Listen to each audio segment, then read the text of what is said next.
Hello बच्चों, मैं mister Imran Khan, lecturer of chemistry, आपका गुड्डा गौड़ जी ऑनलाइन क्लास केमिस्ट्री में स्वागत करता हूं। देखिए, जैसा कि आपको याद है, हम चैप्टर पढ़ रहे थे हैलोजन डेरिवेटिव, ठीक है। और हैलोजन डेरिवेटिव का हम पहला पार्ट पढ़ रहे थे जिसका नाम क्या भाई, एल्किल हैलाइड। अगर आपको याद हो तो मैंने एल्किल हैलाइड का नॉर्मल इंट्रोडक्शन आपको बता दिया था। अगर आपको याद हो तो एल्किल हैलाइड का नॉर्मल इंट्रोडक्शन मैंने आपको बता दिया था। यहाँ तक कि मैंने आपको एल्किल हैलाइड का वर्गीकरण यानी कि क्लासिफिकेशन भी बता दिया था। आज का बेटा जी हमारा टॉपिक है, आज का हमारा टॉपिक है एल्किल हैलाइड में, किसमें भाई, एल्किल हैलाइड में CX बंध की प्रकृति। ये आज का अपना क्या भाई टॉपिक है।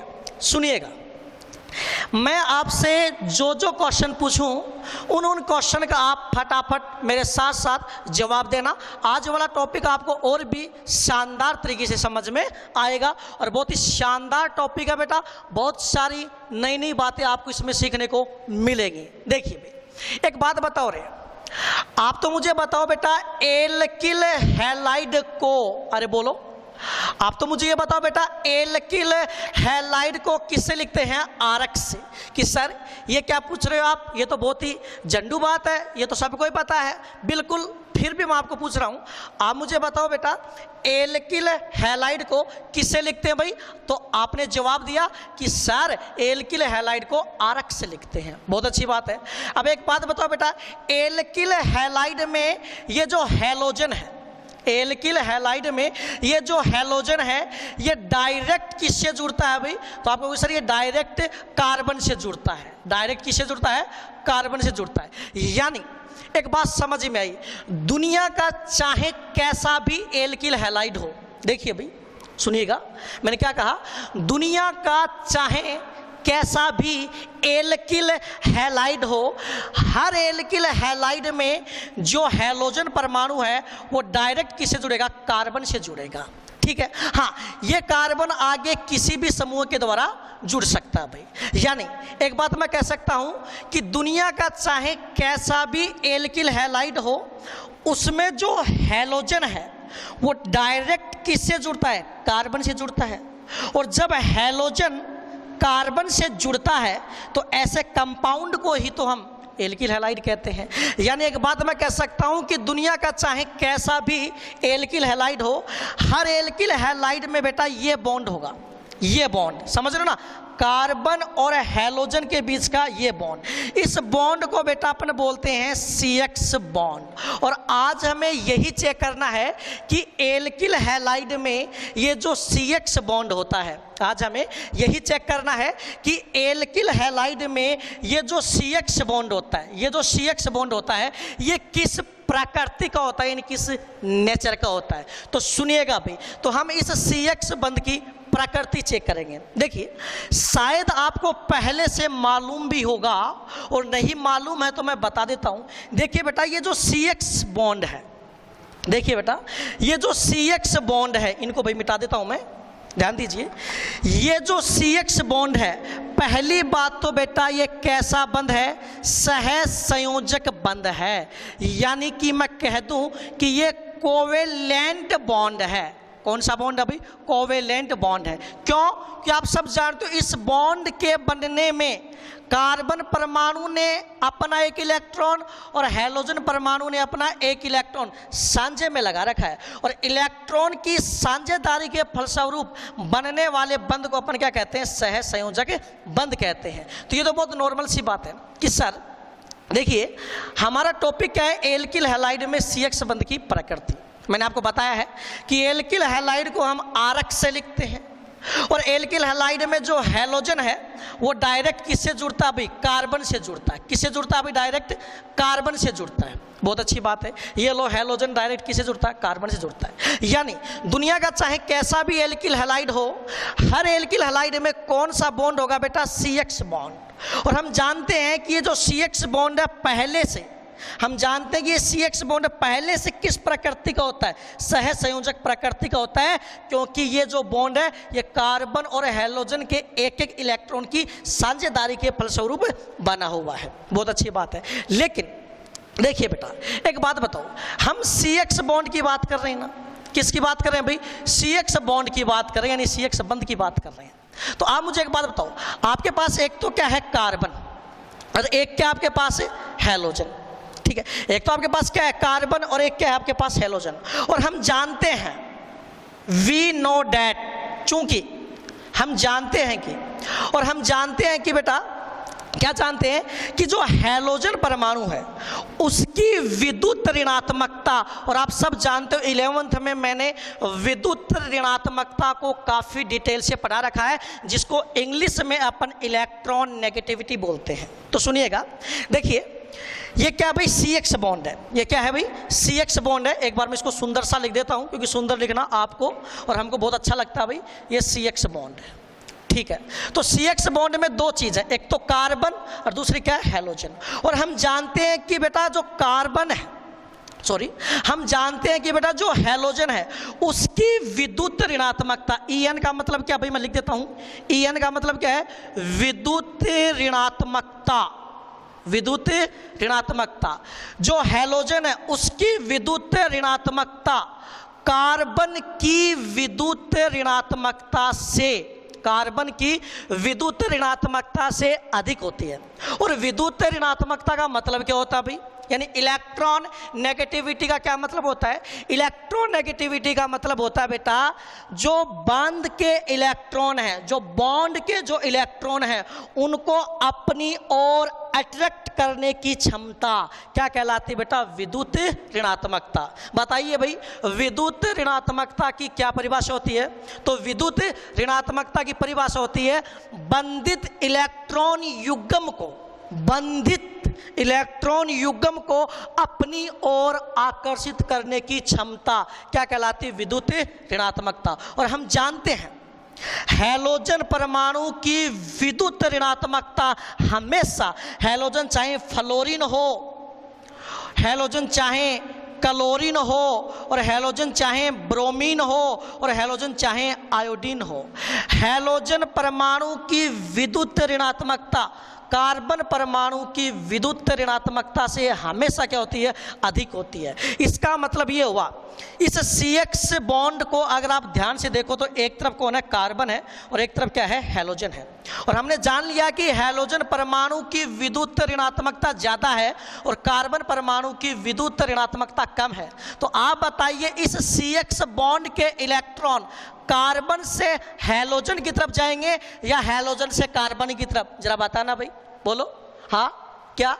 सुनना भाई, क्या कहा मैंने? सुनो, आप सुनो। आप मेरे को एक बात बताओ कि मैंने अभी अभी क्या बताया कि हैलोजन की विद्युत ऋणात्मकता कार्बन की विद्युत ऋणात्मकता से क्या होती है? अधिक होती है। तो मेरा आपसे क्वेश्चन ये है कि इस CX बॉन्ड के इलेक्ट्रॉन कार्बन से हैलोजन की तरफ जाएंगे या हैलोजन से कार्बन की तरफ? वेरी गुड, कार्बन से हैलोजन की तरफ जाएंगे। क्यों? क्योंकि हैलोजन की विद्युत ऋणात्मकता ज़्यादा है और कार्बन की विद्युत ऋणात्मकता कम है। तो ये जो CX बॉन्ड के इलेक्ट्रॉन है ये कार्बन से हैलोजन की तरफ क्या हो जाएंगे? शिफ्ट हो जाएंगे। यानी क्या होगा? ये जो हैलोजन है ये इस बॉन्ड के दोनों इलेक्ट्रॉन को, ये जो हैलोजन है ये इस बॉन्ड के दोनों इलेक्ट्रॉन को बेटा अपनी ओर क्या कर लेगा? खींच लेगा, हल्का सा अट्रैक्ट कर लेगा धीरे से कि आजा भाई। सुनना भाई, तो CX बॉन्ड के इलेक्ट्रॉन किसकी तरफ चले जाएंगे? हैलोजन की तरफ, जिससे हैलोजन पे क्या आ जाएगा? Del minus. इस डेल माइनस का मतलब, इस डेल माइनस का मतलब मैं लिख देता हूं, इस डेल माइनस का मतलब है आंशिक ऋणावेश।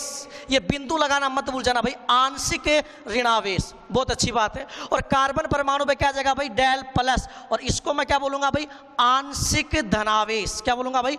आंशिक धनावेश। और ये बिंदु लगाना आप मत भूल जाना, ठीक है भाई। अब सुनिएगा ध्यान से, तो मैंने क्या बताया कि कार्बन परमाणु की तुलना में हैलोजन परमाणु की विद्युत ऋणात्मकता अधिक होती है, इसलिए CX बॉन्ड के जो दोनों इलेक्ट्रॉन है वो कार्बन से हैलोजन की तरफ शिफ्ट हो जाएंगे। जैसे ही इलेक्ट्रॉन कार्बन से हैलोजन की तरफ जाएंगे तो हैलोजन के ऊपर क्या जाएगा, डेल माइनस, और कार्बन पे क्या जाएगा, डेल प्लस। यानी कार्बन के पास इलेक्ट्रॉन की थोड़ी सी क्या हो जाएगी, कमी हो जाएगी। मैंने क्या कहा, कार्बन के पास इलेक्ट्रॉन की थोड़ी सी, जरा सी कमी हो जाएगी, और हैलोजन के पास इलेक्ट्रॉन की थोड़ी सी क्या हो जाएगी, वृद्धि हो जाएगी, यानी अधिकता हो जाएगी। लेकिन आपकी जानकारी के लिए बता दूं कि हैलोजन परमाणु है वो इन बॉन्ड के इलेक्ट्रॉन को सिर्फ अपनी ओर अट्रैक्ट कर रहा है। इसका मतलब ये नहीं होगा कि कार्बन का इलेक्ट्रॉन हैलोजन के पास चला जाएगा, क्योंकि हमने 11th क्लास में पढ़ा है ये क्या है बेटा, इंडक्टिव इफेक्ट है। ये क्या है, इंडक्टिव इफेक्ट है, प्रेरणिक प्रभाव है। और मैंने 11th क्लास में आपको नोट लगा के लिखवाया था कि प्रेरणिक प्रभाव में इलेक्ट्रॉन, नोट लगा के मैंने आपको एक बात लिखवाई भी थी वहां पर, और अभी भी आप दोबारा सुन लो। प्रेरणिक प्रभाव में इलेक्ट्रॉन कभी भी अपना ऑर्बिटल छोड़कर नहीं जाते हैं। हाँ, बस ये है कि दोनों के बीच में फ्रेंडशिप हो जाएगी, ठीक है ना। जैसे मान लो एक कार्बन और एक हैलोजन है, ये बॉन्ड के जो दोनों इलेक्ट्रॉन हैं, ये जो बॉन्ड के दोनों इलेक्ट्रॉन, इन बॉन्ड के दोनों इलेक्ट्रॉन को हैलोजन अपनी तरफ खींच लेगा। लेकिन इसका मतलब ये नहीं कि कार्बन का जो इलेक्ट्रॉन वो हैलोजन के पास चला जाएगा, ऐसा नहीं होता है, क्योंकि ये इंडक्टिव इफेक्ट है, प्रेरणिक प्रभाव है। और प्रेरणिक प्रभाव में बेटा कभी भी इलेक्ट्रॉन अपना ऑर्बिटल छोड़कर नहीं जाते हैं। तो क्या हुआ भाई, मैंने आपको क्या बताया, एक बार सुनिए। एल्किल हैलाइड को RX से लिखते हैं। एल्किल हैलाइड में हैलोजन डायरेक्ट किससे जुड़ता है, कार्बन से जुड़ता है। यानी हर एल्किल हैलाइड में कौन सा बॉन्ड होता है, CX बॉन्ड होता है। कौन सा बॉन्ड होता है, CX बॉन्ड। अब ये CX बॉन्ड पहले से किस प्रकृति का होता है, सहसंयोजक प्रकृति का होता है। लेकिन हम जानते हैं कि हैलोजन परमाणु की विद्युत ऋणात्मकता कार्बन परमाणु की विद्युत ऋणात्मकता की तुलना में क्या होती है, अधिक होती है। इसलिए बॉन्ड के इलेक्ट्रॉन कार्बन से हैलोजन की तरफ शिफ्ट हो जाते हैं, यानी स्थानांतरित हो जाते हैं, जिससे कार्बन पर क्या जाएगा, डेल प्लस, और हैलोजन पे क्या जाएगा, डेल माइनस। तो एक बात बता दूं बेटा, ये जो डेल प्लस और जो डेल माइनस है, ये जो डेल प्लस और ये जो डेल माइनस है, इनको अपन बोलते हैं ध्रुव। क्या बोलते हैं भाई, ध्रुव, या क्या बोलते हैं, पोल।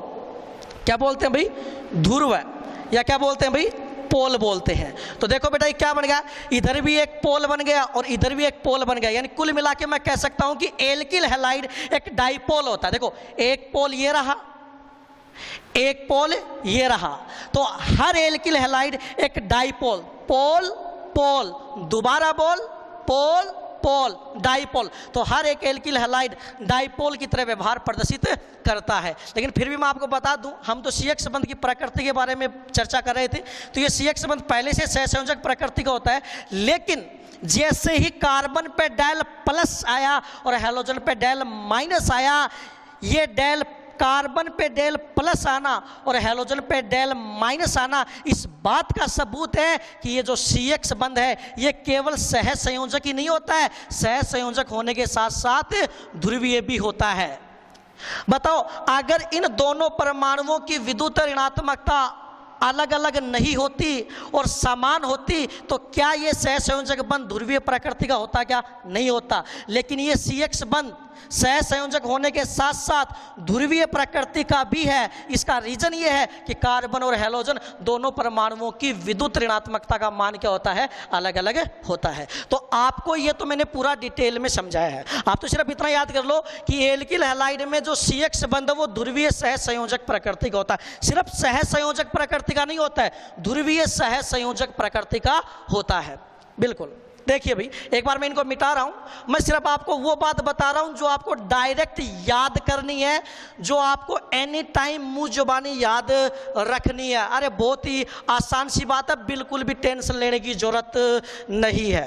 तो सुनिएगा बेटा, तो आप मुझे सिर्फ ये बता दो कि एल्किल हैलाइड में, RX है ना, एल्किल हैलाइड में जो CX बॉन्ड है वो किस प्रकृति का होता है, बोलो, अरे बोलो रे, ध्रुवीय सह संयोजक, ध्रुवीय सह संयोजक प्रकृति का होता है। इसका रीजन क्या है, इसका रीजन क्या भाई, इसका कारण क्या है,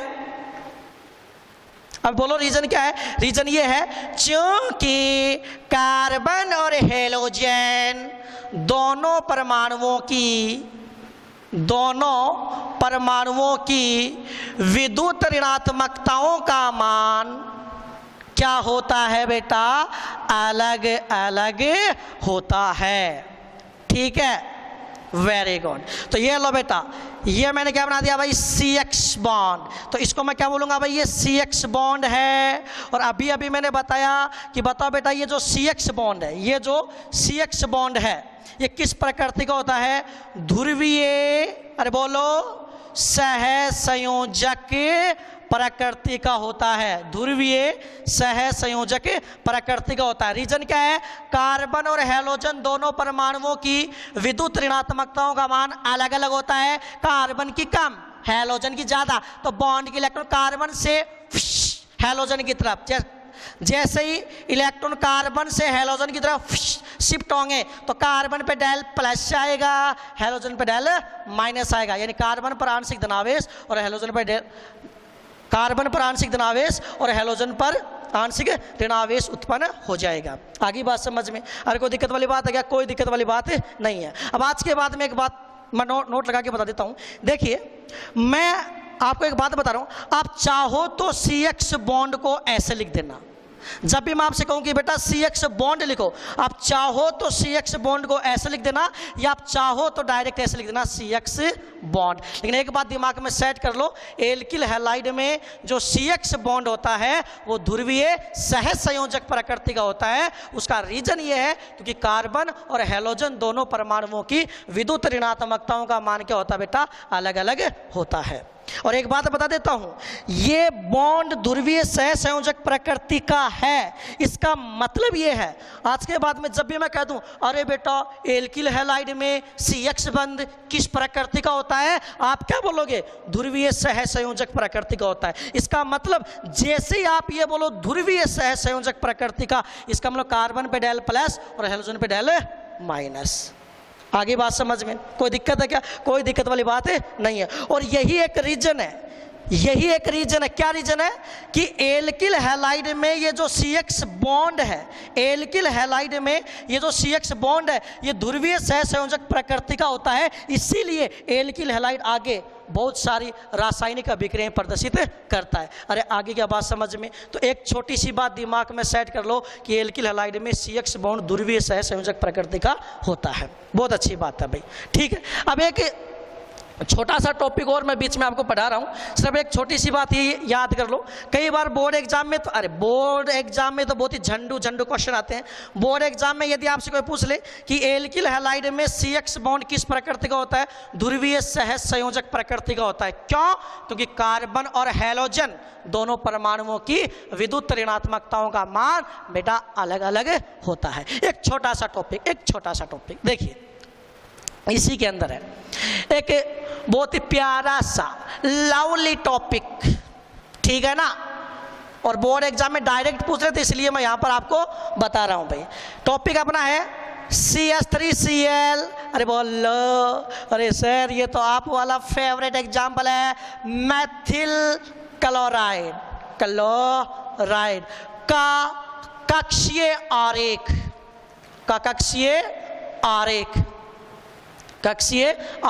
इंग्लिश में क्या बोलते हैं? Orbital diagram.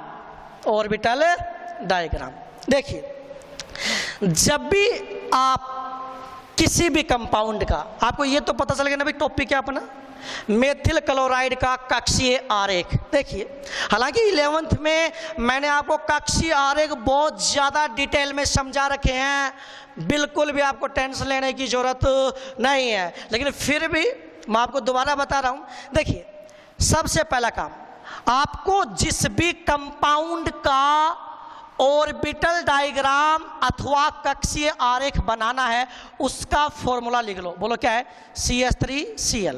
फिर एक काम करो, इसको थोड़ा सा खोल कर लिखो। खोल कर कैसे? ओपन करके लिख दो, ऐसे खोल दो। अरे खोलना तो आता है ना, CH और ये Cl। अब मुझे क्या करना है, मेथिल क्लोराइड का कक्षीय आरेख बनाना है। तो मैं क्या करूंगा बेटा, सबसे पहले मैंने मेथिल क्लोराइड को थोड़ा सा ओपन करके लिख लिया। फिर एक काम करो, जो केंद्रीय परमाणु है उसका संकरण देखो।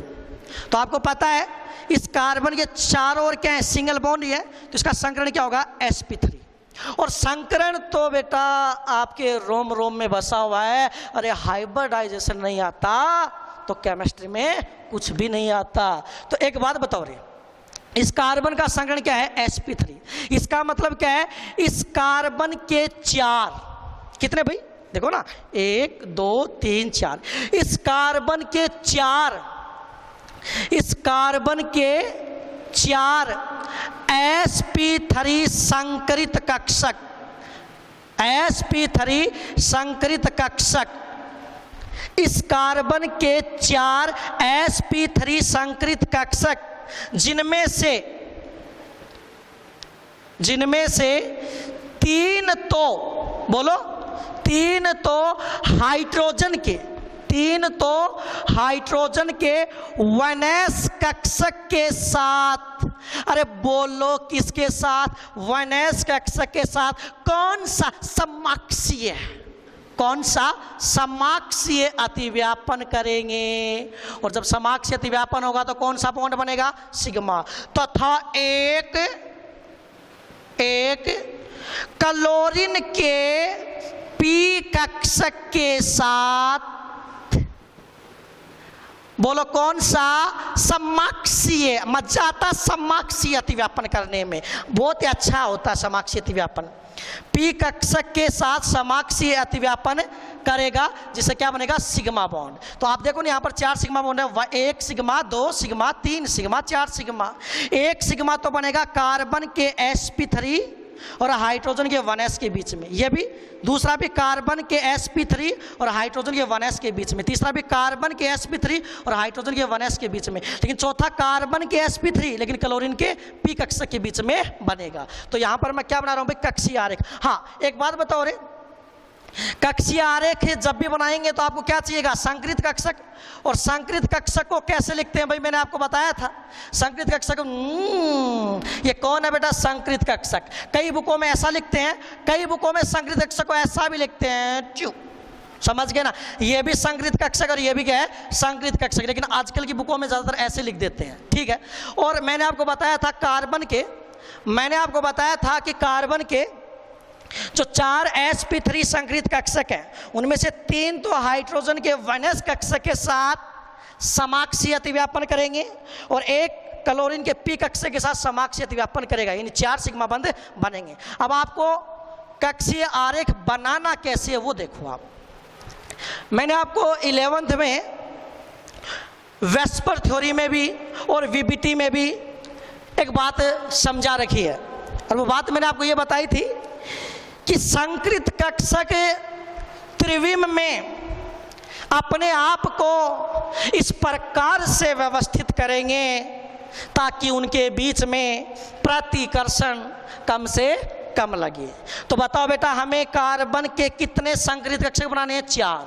और 4 संकरित कक्षक अगर आपको याद हो तो त्रिविम में अपने आप को 109 डिग्री 28 मिनट के कोण पर व्यवस्थित करते हैं, जिससे कौन सी ज्यामिति बनती है, चतुष्फलकीय। और चतुष्फलक कैसे बनाते हैं याद है ना। जैसे मान लो ये कार्बन है, तो कार्बन के 4 sp3 संकरित कक्षक है, एक अइया, अरे याद है ना, एक अइया।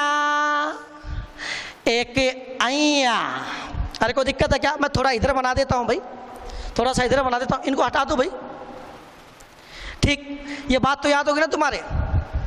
तो सुनिएगा अभी, कार्बन के 4 sp3 संकरित कक्षक 109 डिग्री 28 मिनट के कोण पे बनाने हैं। तो कैसे बनाओगे, देखो कार्बन लिखा, एक अइया, एक अइया, एक अइया और एक अइया। तो बताओ ये क्या बन गया, एक चतुष्फलक नहीं बन गया क्या, अबे डायमंड बन गया। अरे कोई दिक्कत है क्या, ये आइकॉन, कोई दिक्कत है क्या? कोई दिक्कत नहीं। डायमंड, डायमंड बन गया, ये क्या बन गया? चतुष्फलक बन गया। तो ये भी कार्बन का क्या है? sp3 संकरित कक्षक, sp3 संकरित कक्षक, sp3 संकरित कक्षक, sp3 संकरित कक्षक। अब इसमें से 3 तो हाइड्रोजन के 1s, 1s कैसा बनेगा? गोलाकार। ये हाइड्रोजन का क्या है? 1s। ये भी हाइड्रोजन का 1s। और बताओ बेटा कौन सा बॉन्ड बनेगा? सिग्मा। कौन सा बॉन्ड बनेगा? सिग्मा। और यहां पर भी हाइड्रोजन का कौन सा कक्षक? 1s। अरे याद है ना, हाइड्रोजन का 1s। और कौन सा बॉन्ड बनेगा? सिग्मा। लेकिन इधर क्लोरीन का क्या आएगा? p कक्षक। ठीक है, इधर क्लोरीन का क्या आएगा? p कक्षक। अब ये क्लोरीन का कौन सा p कक्षक आएगा, ये आप बताओगे मेरे को, ठीक है ना? जब मैं आपको होमवर्क दूंगा तो उसमें मैं आपसे एक क्वेश्चन पूछूंगा, आप मेरे को बताओगे क्लोरीन का कौन सा p कक्षक यहां पर ओवरलैपिंग करेगा। ठीक है, तो बताओ यहां पर भी कौन सा बॉन्ड बन जाएगा? सिग्मा। अब एक बात बताओ, ये सिग्मा बॉन्ड किसके बीच में बना है? sp3 और p के बीच में। और ये किसके बीच में बने? तीनों सेम ही है, sp3 और 1s के बीच में। अरे कोई दिक्कत है क्या? कोई दिक्कत नहीं है। तो ये मेथिल क्लोराइड का क्या हो गया? कक्षीय आरेख। और बोर्ड एग्जाम में एक कक्षीय आरेख तो जरूर पूछता है, और हमारे सिलेबस में 2 ही कक्षीय आरेख हैं। एक तो मेथिल क्लोराइड का कक्षीय आरेख, और एक आगे मैं चैप्टर पढ़ाऊंगा आपको एल्डिहाइड, कीटोन और कार्बोक्सिलिक अम्ल, उसमें कार्बोनिल समूह का कक्षीय आरेख। तो आज के लिए बेटा बस इतना ही। Thank you very much.